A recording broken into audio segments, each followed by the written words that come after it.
গাছ থেকে পইরা পা ভাঙে গেলে হাঁটা যায় না, লোহা ঢুকায় বান্দা হাঁটে, কিন্তু কবরে গিয়া যখন মাটি চাপা মেরে তোর হাড্ডিগুলো ভাঙে দিব, তোর সার্জারি করার কেউ থাকবে না, তুই কান্না করলে তোরে বাঁচাইবার জন্য কেউ যাবে না।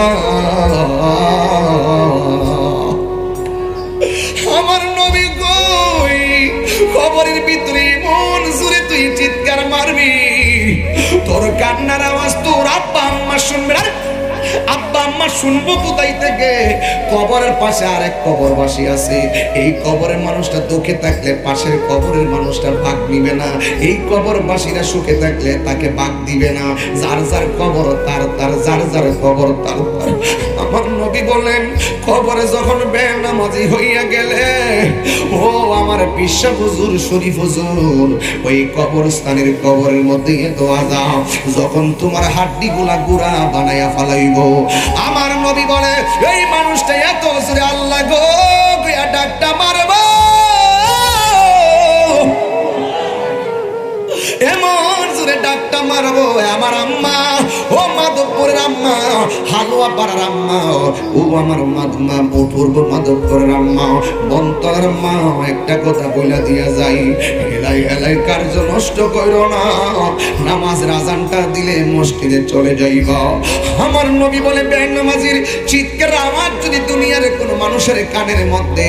একটা সেকেন্ডের জন্য লাগতো, ওই সুস্থ মানুষটার কান্ডা ফাইটা দিয়া ওই লোকটা রক্তকরণ হতে হতে লোকটা মারা যাইত। তাইলে মানে প্রমাণ হয়ে গেল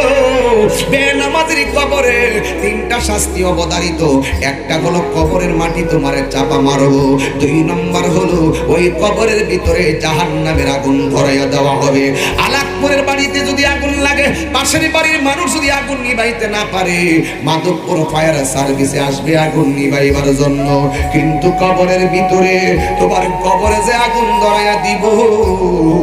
এই কবরের আগুন নিভাইবার কেউ তোমাকে পাবে না রে। এই কবরের আগুন ধাও ধাও করে জ্বলবে, এমন ভাবে জাহান্নামের হাওয়া কবরে দিয়ে দেওয়া হবে, কিন্তু যুবক ভাইরা এই পানি আগুন নিভাইবার কেউ থাকবে না। এই জন্য আগুনে তুমি দাও দাও করে কান্দা কান্দা আল্লাহরে কইবা, আল্লাহ একের পরে কাজ আমার সহ্য হয় না গো, আর সহ্য হয় না, আল্লাহ তুমি আমার একবারে শেষ করে ফেলাও। আল্লাহ বলেন ইন্নাহু ওয়ায়ুবদিউ ওয়া ইউঈদ, আমি আল্লাহ তোর শুরুর মালিক, আমি আল্লাহ তোর শেষের মালিক, আমি আল্লাহ তোরে মায়া করে বানাইলাম, আমি আল্লাহ তোরে বড় দয়া করে বানাইলাম। আল্লাহ রাব্বুল আলামিন কয় তোরা যদি আমার হুকুম মানতি, দৈনিক 5 বার যদি আমার ঘরে যায় সেজদাটা মারতি, রুকুতে যায় যদি আমি বান্দার সময় যদি কইতি আল্লাহু আকবার, তুই আমার আস্তে কইতি আমি তোরে জোরে স্মরণ করতাম, তুই আমার দিকে হাইটাইতে আমি তোর দিকে দৌড়াইয়া যাইতাম, আল্লাহ